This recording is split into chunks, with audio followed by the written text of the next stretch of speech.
ನಮಸ್ಕಾರ ಸ್ನೇಹಿತರೆ, ಅನು ಕಿಚನ್ಸ್ಗೆ ಸ್ವಾಗತ. ನಾವಿವತ್ತು ನಿಮಗೆ ಕೇವಲ 5 ನಿಮಿಷದಲ್ಲಿ ಒಂದು ಸಾಂಬಾರ್ ಮಾಡುವ ರೆಸಿಪಿ ತೋರಿಸ್ಬೇಕು ಅಂತ ಅನ್ಕೊಂಡಿದ್ದೀವಿ. ಜಾಸ್ತಿ ಇಂಗ್ರೀಡಿಯೆಂಟ್ಸ್ ಏನು ಇಲ್ಲದೆ ಸಿಂಪಲ್ ಆಗಿರೋ ಐಟಮ್ಗಳನ್ನ ಬಳಸಿ ಮನೆಯಲ್ಲೇ ಕೇವಲ 5 ನಿಮಿಷದಲ್ಲಿ ಮಾಡ್ಕೊಳ್ಬಹುದಾದಂಥ ಒಂದು ಸಿಂಪಲ್ ಸಾಂಬಾರ್ ಇದು. ನಾವಿದನ್ನ ಟೊಮೊಟೊ ಸಾಂಬಾರ್ ಅಂತ ಕರಿತಾ ಇದೀವಿ. ಈ ಟೊಮೊಟೊ ಸಾರು ಮಾಡ್ಕೊಳ್ಳೋದಕ್ಕೆ ಮೊದಲು ಸ್ಟವ್ ಹಚ್ಚಿ ಒಂದು ಕುಕ್ಕರ್ ಇಟ್ಕೊಂಡು ಕುಕ್ಕರ್ ಒಳಗಡೆಗೆ 2 ಟೊಮೊಟೊನ ಕಟ್ ಮಾಡಿ ಹಾಕೋತಾ ಇದೀವಿ. ಅದ್ರ ಜೊತೆಗೆ 3 ಹಸಿಮೆಣಸಿನಕಾಯಿ ಜೊತೆಗೆ ಒಂದು 6 ಇಲ್ಕು ಬೆಳ್ಳುಳ್ಳಿನ ಹಾಕೋತಾ ಇದೀವಿ.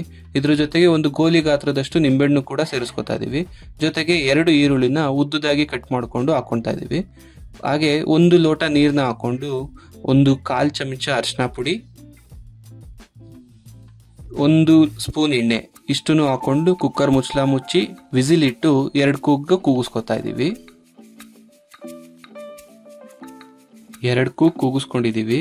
ಇವಾಗ ಕುಕ್ಕರ್ ಮುಚ್ಚಳ ತೆಗಿತಾ ಇದೀವಿ. ನೋಡ್ತಾ ಇದ್ದೀರಾ ಎಲ್ಲ ಇಂಗ್ರೀಡಿಯೆಂಟು ಚೆನ್ನಾಗಿ ಬೆಂದಿದೆ ಅಂತ. ನಮ್ಮ ಟೊಮೊಟೊ ಇದೇ ಥರ ಬೇಕೋಬೇಕು, ಸಿಪ್ಪೆಲ್ಲ ಬಿಚ್ಕೋಬೇಕು, ಆ ಥರ ಬೇಕೋಬೇಕು. ಇದನ್ನೆಲ್ಲ ಇವಾಗ ರುಬ್ಕೋಬೇಕಾಗುತ್ತೆ. ಅದಕ್ಕೋಸ್ಕರ ಒಂದು ಜಾರಿಗೆ 2 ಸ್ಪೂನ್ ಕಾಯಿ ತುರಿನ ಹಾಕೋತಾ ಇದ್ದೀವಿ. ಅದ್ರ ಜೊತೆಗೆ ಸ್ವಲ್ಪ ಕೊತ್ತಂಬರಿ ಸೊಪ್ಪನ್ನು ಕೂಡ ಸೇರಿಸ್ಕೊತಾ ಇದ್ದೀವಿ. ಇದ್ರ ಜೊತೆಗೆ ಅರ್ಧ ಸ್ಪೂನ್ ಜೀರಿಗೆನ ಹಾಕೋತಾ ಇದ್ದೀವಿ. ಜೊತೆಗೆ 1 ಸ್ಪೂನ್ ಸಾಂಬಾರ್ ಪುಡಿನ ಹಾಕೋತಾ ಇದ್ದೀವಿ. ಇದ್ರ ಜೊತೆಗೆ ನಾವು ಆಲ್ರೆಡಿ ಕುಕ್ಕರಲ್ಲಿ ಎಲ್ಲ ಬೇಯಿಸಿಕೊಂಡಿದ್ವಲ್ಲ ಆ ಟೊಮೊಟೊ ಈರುಳ್ಳಿನ ಹಾಕೋತಾ ಇದೀವಿ.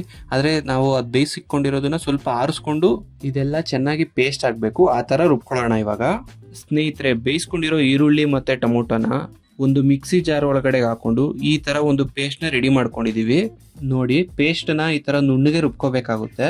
ಇವಾಗ ಸಾಂಬಾರ್ ಮಾಡೋ ಪ್ರೋಸೆಸ್ನ ಸ್ಟಾರ್ಟ್ ಮಾಡ್ಕೊಳ್ಳೋಣ.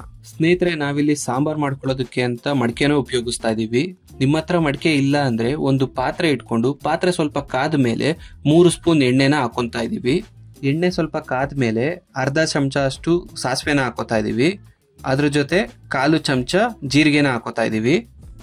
ಸಾಸಿವೆ ಸ್ವಲ್ಪ ಸಿಡಿಯೋದಕ್ಕೆ ಶುರು ಮಾಡಾದ್ಮೇಲೆ ನಾವು ಮತ್ತೆ ಇಲ್ಲಿ 1 ಈರುಳ್ಳಿನ ಚಿಕ್ಕದಾಗಿ ಕಟ್ ಮಾಡಿ ಎಣ್ಣೆ ಒಳಗಡೆಗೆ ಹಾಕೋತಾ ಇದೀವಿ. ಇದ್ರ ಜೊತೆ ಒಂದು 10 ಎಲೆ ಕರಿಬೇವನ್ನ ಎಣ್ಣೆ ಒಳಗಡೆ ಹಾಕೋತಾ ಇದೀವಿ. ಇಷ್ಟನ್ನು ಹಾಕೊಂಡು ಒಂದು 2 ನಿಮಿಷ ಈರುಳ್ಳಿನ ಚೆನ್ನಾಗಿ ಹುರ್ಕೊಳ್ಳೋಣ ಎಣ್ಣೆಲಿ. ಸ್ವಲ್ಪ ಒಂದು ಕೆಂಪು ಕಲರ್ ಬರಬೇಕು ಈರುಳ್ಳಿ. ಆ ಕಲರ್ ಬರೋದಕ್ಕಂಟ ಚೆನ್ನಾಗಿ ಈರುಳ್ಳಿನ ಹುರ್ಕೊಳ್ಳೋಣ. ಇವಾಗ ನಾವು ಆಲ್ರೆಡಿ ಪೇಸ್ಟ್ ಮಾಡಿ ಇಟ್ಕೊಂಡಿದ್ವಲ್ಲ ಸ್ನೇಹಿತರೆ, ಆ ಪೇಸ್ಟ್ನ ಪಾತ್ರೆ ಒಳಗಡೆ ಹಾಕೊಳ್ಳೋಣ. ಅದ್ರ ಜೊತೆ ನಮ್ಮ ಸಾಂಬಾರ್ಗೆ ಎಷ್ಟು ಬೇಕೋ ಅಷ್ಟು ನೀರನ್ನ ಇವಾಗೇನೆ ಸೇರಿಸ್ಕೊತಾ ಇದೀವಿ. ನೀರನ್ನ ಹಾಕೊಂಡು ಇದನ್ನೆಲ್ಲ ಚೆನ್ನಾಗಿ ಮಿಕ್ಸ್ ಮಾಡ್ಕೊಳ್ಳಿ.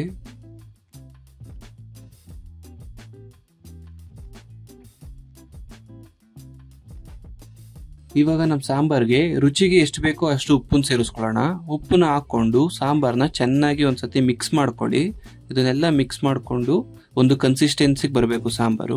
ನಿಮಗೆ ಎಷ್ಟು ಗಟ್ಟಿ ಬೇಕೋ ಅಷ್ಟು ಗಟ್ಟಿಗೆ ಮಾಡ್ಕೋಬಹುದು, ಎಷ್ಟು ತೆಳ್ಳಗೆ ಬೇಕೋ ನೀರು ಹಾಕೊಂಡು ಅಷ್ಟು ತೆಳ್ಳಗೆ ಮಾಡ್ಕೋಬಹುದು. ಇಷ್ಟನ್ನೆಲ್ಲ ಮಾಡ್ಕೊಂಡು ಒಂದು 10 ನಿಮಿಷ ಬೇಯಿಸ್ಕೊಳ್ಳೋದಕ್ಕೆ ಅಂತ ಬಿಡೋಣ. ನೋಡಿ, ಸಾರು ಮಳ್ತಾ ಇದೆ. ಇವಾಗ ಈ ಥರ ಸಾಂಬಾರು ಮಾಡ್ಕೊಳ್ಬೋದು. ಇಷ್ಟೇ ನಮ್ಮ ಸಾಂಬಾರ್ ಪ್ರೋಸೆಸ್ಸು, ಜಾಸ್ತಿ ಏನೂ ಇಲ್ಲ. ಕೇವಲ ಒಂದು 5 ನಿಮಿಷದಲ್ಲಿ ಎಲ್ಲ ರೆಡಿ ಇತ್ತು ಅಂದರೆ ಕೇವಲ ಒಂದು 5 ನಿಮಿಷದಲ್ಲಿ ಸಾಂಬಾರು ಮಾಡ್ಕೋಬೋದು. ತುಂಬ ಸಿಂಪಲ್ಲಾಗಿ ಮಾಡ್ಕೋಬೋದು. ಏನಾದರೂ ನೈಟ್ಗೆ ಸಾಂಬಾರು ಮಾಡ್ಕೋಬೇಕು, ಏನು ಗೊತ್ತಾಗ್ತಿಲ್ಲ, ಏನಪ್ಪ ಮಾಡ್ಕೊಳ್ಳೋದು ಒಂದು ಟೈಮ್ಗೆ ಅಂತ ಯೋಚನೆ ಮಾಡ್ತಿದ್ದಾಗ ಈ ಥರ ಸಾಂಬಾರನ್ನ ಕೇವಲ ಒಂದು 5 ನಿಮಿಷದಲ್ಲಿ ಮಾಡ್ಕೊಂಡು ಕೊಡ್ಬೋದು. ಮುದ್ದೆಗೆ, ಅನ್ನಕ್ಕೆಲ್ಲ ತುಂಬ ಚೆನ್ನಾಗಿರುತ್ತೆ. ನಮ್ಮ ಮನೇಲಿ ಮಾಡ್ತಾನೆ ಇರ್ತೀವಿ ಈ ಥರ ಸಾಂಬಾರು ಯಾವಾಗಾದರೂ ಒಂದೊಂದ್ಸತಿ. ನೀವು ಕೂಡ ಒಂದ್ಸತಿ ಮಾಡ್ಕೊಳ್ಳಿ, ಇಷ್ಟ ಆಗುತ್ತೆ ಅಂತ ನಾವು ಅನ್ಕೋತೀವಿ. ಇದೇ ಥರ ಸಿಂಪಲ್ ಅಡುಗೆಗಾಗಿ ಅನು ಕಿಚನ್ಸ್ನ ಸಬ್ಸ್ಕ್ರೈಬ್ ಮಾಡ್ಕೊಳ್ಳಿ.